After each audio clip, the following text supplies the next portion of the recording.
បាទសួស្តីអ្នកឡើងទាំងអស់គ្នាថ្ងៃនេះយកមកបន្តសាច់រឿងលេបផ្កាយភាគទី233ជាបន្តទៅទៀតកុំភ្លេចជួយចុច like និង subscribe ឲ្យ channel របស់មីនម្នាក់មួយផងណានៅក្នុងភាគនេះគឺបន្តពីភាគមុនលហ្វងរបស់យើងជាមួយនឹងជ័រសានខឺបន្តដើរមើលនៅក្នុងប្រាសាទពីអរិយធម៌តាំងពីបុរាណគាត់ក៏បានដើរចូលមកដល់សាលខាងក្នុងមួយលហ្វងដើរមើលទៅលើជញ្ជាំងដែលពោពេញទៅដោយអក្សរពីអរិយធម៌មួយនេះទស្សនភាពប្រៀបបានដូចជាគាត់បានត្រឡប់ទៅអតីតកាលនៅកំឡុងពេលដែលអរិយធម៌មួយនេះនៅមានវត្តមានដោយគាត់បានឮសំឡេងមនុស្សជាច្រើនស្រែកត្រហូពេញនឹងខ្ញុំមិនត្រូវបានឃុំឃាំងនោះទេខ្ញុំមិនត្រូវបានឃុំឃាំងនោះទេទីបំផុតខ្ញុំអាចបំបីកម្រិតបានប៉ុន្តែការស្លាប់វាមកដល់ឆាប់ៗនេះហើយខ្ញុំមិនអាចនៅទីនេះបាននោះទេមានតែការស្លាប់ប៉ុណ្ណោះលហ្វងបន្ទាប់ពីបានឃើញនៅពាក្យពេចន៍ជាច្រើនដែលបានឆ្លាក់នៅលើជញ្ជាំងគាត់អាចមានអារម្មណ៍ថាពាក្យទាំងអស់នេះគឺពិតជាខ្លាំងក្លាណាស់ច័រសានខឺក៏បានថាវិនិច្ឆ័យទៅលើធម៌ពលព្រះដែលនៅសេសសល់គេគួរតែជាអ្នកខ្លាំងជាងអ្នកណាទាំងអស់នៅក្នុងសកលលោកនេះពេលបច្ចុប្បន្នរួមទាំងខ្លាំងជាងគាត់ផងដែរប៉ុន្តែនៅចំពោះមុខការចាប់បដិសន្ធិឡើងមកវិញពួកគេនៅតែមិនអាចគេចផុតពីជោគវាសនានៃការស្លាប់សម្រាប់ឯងវាលឿនពេកនៅក្នុងការប្រាប់ឯងឥឡូវនេះឯងគួរតែផ្ដោតសម្រាប់ពេលបច្ចុប្បន្នឧទាហរណ៍សំណល់នៃវត្តមានរបស់មនុស្សអាចកំបាំងទាំងអស់នេះគួរតែមានប្រយោជន៍សម្រាប់ឯងគាត់បានឲ្យលហ្វងទៅជាមួយនឹងគាត់បន្ទាប់ពីបានឆ្លងកាត់មកដល់កន្លែងមួយទៀតច័រសានខឺក៏បានឃើញនៅលំនាំជាច្រើនដែលបានឆ្លាក់នៅលើជញ្ជាំងមើលទៅដូចជាវត្តមានអ្នកខ្លាំងម្នាក់នេះបានបន្សល់ទុកនៅស្នាដៃពេញមួយជីវិតរបស់គេនៅក្នុងលំនាំសម្ងាត់លើផ្ទាំងជញ្ជាំងទាំងអស់នេះហើយបន្ទាប់ពីសង្កេតមើលមួយសន្ទុះបរិយាកាសនៅទីនេះហាក់ដូចជាប្រែប្រួលសម្រាប់លហ្វងគាត់បានឃើញនៅចំហាយធម្មពលបានផុសចេញពីលើចំណែកឯបរិយាកាសជុំវិញក៏បានប្រែប្រួលភ្លាមទៅជាទស្សនវិជ្ជាមួយផ្សេងទៀតដែលគាត់ក៏បានឃើញមនុស្សជាច្រើនកំពុងតែរត់សម្ដៅទៅកាន់ទិសដៅមួយដល់ទីនោះពួកគេនាំគ្នាលុតជង្គង់ព្រានថ្នាំប៉ូឡារ៉ាដៃដ៏ធំមួយបានហែកស្នាមនៅលំហរួចហើយក៏បានលេចចេញនៅរាងកាយរបស់ជើងខ្លាំងម្នាក់ឈរបញ្ចេញរស្មីដ៏មានធម៌ពលលហ្វងបានឃើញគ្រប់គ្នាលុតជង្គង់ចុះស្រែកនៅពាក្យដូចគ្នាចំណែកឯគាត់វិញនៅពេលដែលព្យាយាមសម្លឹងមើលទៅកាន់តួអង្គដែលមានធម៌ពលខ្លាំងនោះគាត់ផ្ទាល់ក៏រៀងថប់ដង្ហើមដែរដែលនេះវាគឺជារូបភាពនៅលើជញ្ជាំងថ្មមួយនេះដែលគាត់កំពុងតែសម្លឹងមើលហ្នឹងឯងហើយយើងមើលទៅតែមួយផ្លែតនោះទេប៉ុន្តែច័រសានខឺក៏បានដោះលហ្វងញាក់ឡើងលហ្វងគាត់ឆ្ងល់មែនទែនលោកគ្រូច័រសានខឺក៏បានប្រាប់ថាលើចិត្តរបស់ឯងត្រូវបានរំខានអស់រយៈពេល3ថ្ងៃកន្លងផុតទៅហើយលហ្វងភ្ញាក់ផ្អើលមែនទែន3ថ្ងៃខ្ញុំនឹងប្រយ័ត្នប្រយែងគាត់ក៏បានទៅពិនិត្យមើលលំនាំសម្ងាត់ទាំងអស់ហ្នឹងបន្តទៀតលំនាំសម្ងាត់ទាំងអស់នេះត្រូវបានសាងសង់យ៉ាងប៉ិនណិនរួមបញ្ចូលគ្នាយ៉ាងល្អឥតខ្ចោះការយល់ដឹងរបស់ខ្ញុំអំពីលំនាំសម្ងាត់ត្រូវបានជាប់គាំងនៅក្នុងកម្រិតអ្នកប្រយុទ្ធតែប៉ុណ្ណោះអស់រយៈពេលជាយូរមកហើយប្រហែលជាការយល់ដឹងពីលំនាំសម្ងាត់សំខាន់នៅទីនេះអាចជាឱកាសក្នុងការបំបែកកម្រិតរបស់ខ្ញុំក្រោយមកច័រសានខឺគាត់ក៏បានដឹងមានមនុស្សកំពុងតែប្រយុទ្ធគ្នានៅខាងក្រៅក៏ប្រហែលជាអ្នកខ្លាំងនៅក្នុងសកលលោកដែលកំពុងតែប្រយុទ្ធគ្នាលហ្វងគាត់គិតដែរកន្លែងនេះគឺវាសម្ងាត់ណាស់កម្រនឹងមានអ្នករកឃើញប៉ុន្តែបែរជាមានមនុស្សប្រយុទ្ធគ្នានៅខាងក្រៅច័រសានខឺក៏បានប្រាប់ឲ្យលហ្វងទុករាងកាយអវតារដែលផ្ទុកនៅធម៌ពលព្រះនៅទីនេះដើម្បីស្វែងយល់លំនាំសម្ងាត់នៅទីនេះឲ្យស្ងប់ស្ងាត់ចុះរាងកាយពិតរបស់លហ្វងធ្វើដំណើរទៅជាមួយនឹងគាត់ដើម្បីពិនិត្យមើលនៅខាងក្រៅនេះវិញយើងក៏បានឮសំឡេងសត្វក្រហមរាងកាយដ៏ធំមួយក៏បានផុសឡើងមើលទៅក្បាលនិងមុខមាត់គឺពិតជាកំណាចខ្លាំងមែនទែនមានដៃស្អេកស្កះដូចជាសត្វមឹកអញ្ចឹងខណៈពេលដែរដុំភ្លើងជាច្រើនបានធ្លាក់មកពីលើវាប្រហារមកកាន់សត្វដ៏ធំមួយនេះដោយវាគឺជាការវាប្រហាររបស់លោកម្ចាស់ពិតទាំងពីរនាក់ដែលមកពីអំបូរភ្នែកទេវភាពខណៈពេលដែរសត្វដ៏ធំសម្បើមនោះវាបានប្រើដៃរបស់វាក្រវីក្រវ៉ាត់រារាំងរាល់ការវាប្រហាររបស់អ្នកទាំងពីរលោកម្ចាស់ពិតទី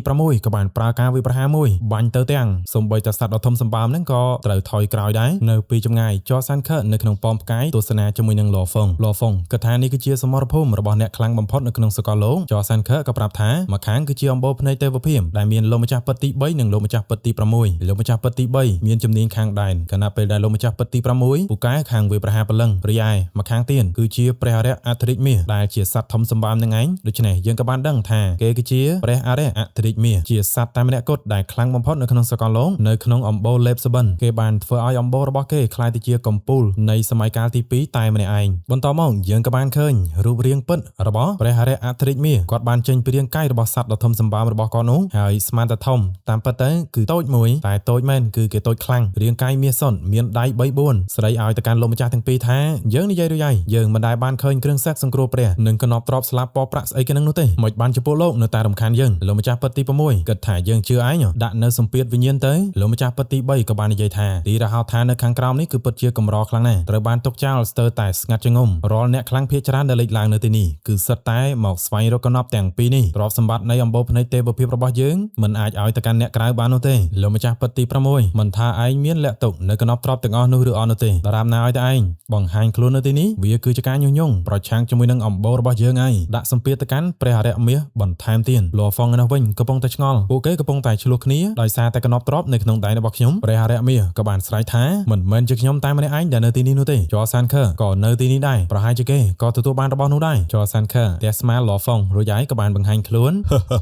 បើខ្ញុំនិយាយថាខ្ញុំទទួលបានវាអ្នកទាំងពីរក៏ជឿដែរលោកម្ចាស់ពិតទី6ចរសានខើលោកអាចមើលពីចម្ងាយបានហេតុអ្វីបានជាលោកជ្រៀតជ្រែងលោកម្ចាស់ពិតទី3ក៏បានរារាំងចរសានខើលោកចង់ចូលក្នុងការប្រយុទ្ធនេះដែរចរសានខើក៏បានសើចខ្ញុំមិនចូលចិត្តការប្រយុទ្ធនឹងសម្លាប់នោះទេគ្រាន់តែអង្គុយមើលពីចំហៀងហ្នឹងគឺវាល្អទៅហើយប៉ុន្តែបើសួរទៅកាន់ម្នាក់ទៀតវិញខ្ញុំមិនដឹងនោះទេគ្រប់គ្នាក៏បានក្លេកមើលទៅខាងលើចំហាយរស្មីកំពុងតែសម្ដៅមកសំឡេងរបស់បថាយៈក៏បានបន្លឺឡើងថាខ្ញុំធ្លាប់បានឮជាយូរមកហើយអំពីអំណាចរបស់លោកម្ចាស់ពិតទាំង7នៃអំបូរភ្នែកទេវភិមបានឃើញថ្ងៃនេះគឺពិតជាស័ក្តិសមនឹងគេឈ្មោះពិតមែនគ្រប់គ្នាក៏បានដឹងគឺជាបថាយៈលោហ្វុងក៏ថារៀនច្បងបថាយៈក៏បានមកដល់ទីនេះដែរតើដោយសារតែខ្ញុំមែនទេនេះគឺបញ្ហាហើយលោកម្ចាស់ពិតទាំងពីរគឺមានអានុភាពខ្លាំងមិនធម្មតានោះឡើយស្ថាបនិកបថាយៈគាត់មានទំនួលខុសត្រូវចំពោះអំបូរមនុស្សទាំងមូលមិនអាចមានកំហុសខុសឆ្គងជាដាច់ខាតបថាយៈឈរដល់ជាអំណាចធម្មពលលោកម្ចាស់ពិតទី6ក៏បាននិយាយថាក៏ល្អដែរកំណប់ទ្រព្យដ៏មានតម្លៃចំនួន2បានធ្លាក់ចូលនៅក្នុងទីនេះអំបូរមនុស្សក៏គួរតែជាអំបូរមួយដែលទទួលបានដំណឹងអំពីវូហ៊ុនមើលទៅ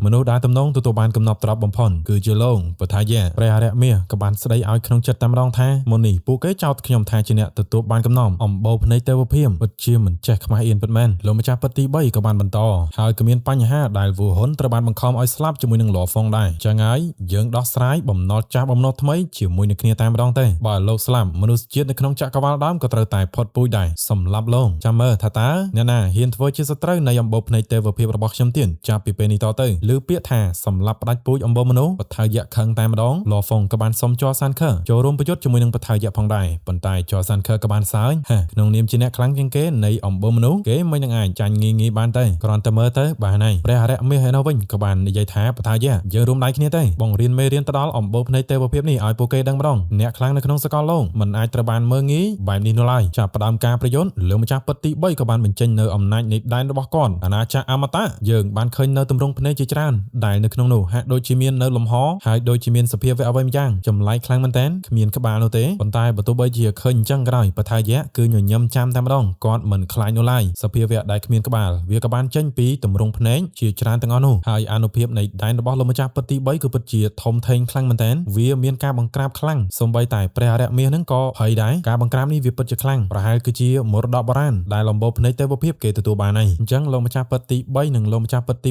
6ឈ្មោះរបស់គាត់ម្នាក់គឺភ្នែកស្វាយម្នាក់ទៀតគឺភ្នែកខៀវលោកម្ចាស់ពិតទី3ហើយលោកម្ចាស់ពិតទី6ជួយអន្តរាគមផងព្រះអរិយមាសបានស្រែកឲ្យបថាយៈប្រយ័ត្នលោកម្ចាស់ទាំងពីរក៏បានហៅនៅសាច់ស្នៀតរបស់គាត់អាណាចក្រអមតៈបែកខ្ចែងសត្វផ្កាយរាប់ពាន់លានរួបរួមព្រះពិតអមតៈឮចែងចាំងដោយពន្លឺពណ៌ខៀវបន្ទាប់ពីធម្មពលប្រមូលផ្ដុំទៅជាដុំមួយសភាវៈចម្លែកទាំងអស់នោះក៏បានបាញ់ចេញនូវធម្មពលបន្ទាប់មកពួកវាក៏បានឈ្មោះចូលទៅកាន់ដុំធម្មពលដែលប្រមូលផ្ដុំដោយលោកម្ចាស់ទាំងពីរក្រោយពីពួកវាបានចូលទៅហើយនោះទិដ្ឋភាពទាំងមូលក៏ត្រូវបានបង្កក្រញ៉ាំដៃដ៏ធំសម្បើមបានផុសចេញពីដុំធម្មពលដែលបានបង្រួបបង្រួមបន្ទាប់ពីដៃយើងក៏បានឃើញក្បាលមិនមែនមួយមិនមែនពីរនោះទេវារហូតដល់7ក្បាលហើយនោះរាងកាយសត្វដ៏ធំសម្បើមបានផុសចេញជារូបរាងខណៈពេលដែរព្រះអរិយមាសក៏បានបញ្ចេញធម្មពលខ្លួនឯងកាន់តែខ្លាំងដើម្បីត្រៀមក្នុងការទប់ទល់ចំពោះបថាយៈវិញគាត់គ្មានខ្លាចនោះទេហឹសដាក់ទៀតចរសានខើយកតែមកផឹកធម្មតាលោកម្ចាស់ពិតទី3បញ្ជាថាព្រះពិតអមតៈសម្លាប់គេទៅសភាវៈដែលមានក្បាលដ៏ច្រើនគេហៅថាព្រះពិតអមតៈក៏បានប្រមូលផ្ដុំនូវធម្មពលបាញ់សម្ដៅទៅកាន់បថាយៈរាល់អ្វីដែលធម្មពលនេះបានឆ្លងកាត់គឺត្រូវតែបែកខ្ទេចសូម្បីតែលំនាំនៃច្បាប់សកលក៏ត្រូវបែកខ្ទេចដែរប៉ុន្តែនៅពេលដែលធម្មពលនោះទៅដល់បថាយៈគាត់គ្រាន់តែលើកបថារបស់គាត់ដោយដៃតែម្ខាងប៉ុណ្ណោះរារាំងនៅធម្មពលមួយនឹងបានយ៉ាងងាយចំហាយពីការវាយប្រហារក៏បានបែកខ្ញែកសាយភាយពីពេញនឹងធម្មពលពីក្បាលមួយដូចជាមិនគ្រប់ក្បាល2 3ទៀតក៏បានបាញ់ធម្មពលសម្ដៅទៅកាន់បថាយៈគាត់ក៏បានប្រើដៃពីរហើយលើកនេះប៉ុន្តែនៅតែមិនខ្លាចអញ្ចឹងក្រោយពីទប់ទល់មួយសន្ទុះធម្មពលប្រមូលផ្ដុំបង្កើតទៅជាបណ្ដុំពណ៌ក្រហមរួចហើយប្រមូលផ្ដុំបង្កើតទៅជាបន្ទះ Big Bang មួយយ៉ាងខ្លាំ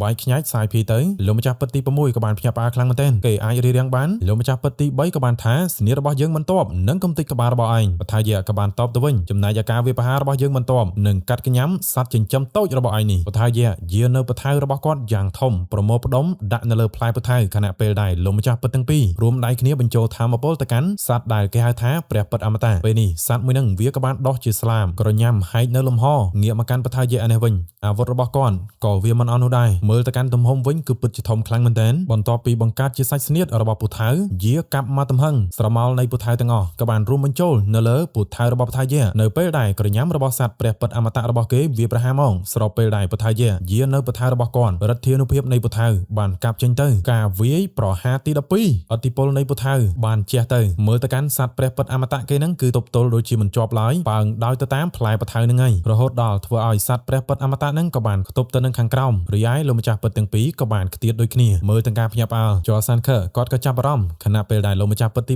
6គាត់ថាវាគឺជាកណប់ទ្របលំដាប់កំពូលពថាយៈក៏បានថាយើងទៅតែទទួលបានវាថ្មីនេះឥឡូវមកសាឡបងវាទៅលើពួកឯងទៅលោកម្ចាស់ទាំងពីរក៏បានប្រើនៅកណប់ទ្របរបស់គាត់បន្ថែមទៀតហើយចរសានខឺក៏បានឃើញអំបូរភ្នែកទេវភាពបានប្រើកណប់ទ្របកម្រិតខ្ពស់របស់គេចំនួន3រួមបញ្ចូលគ្នាជាមួយនឹងបច្ចេកទេសសម្ងាត់មើលទៅដូចជាពួកគេបញ្ចេញកម្លាំងទាំងអស់ហើយបន្ទាប់មកសត្វព្រះពិតអមតៈវាក៏កាន់តែកំណាចជាងមុនលំនាំនៃច្បាប់សកលបានរំពាត់ជុំវិញរាងកាយសាច់រឿងនៃភាគ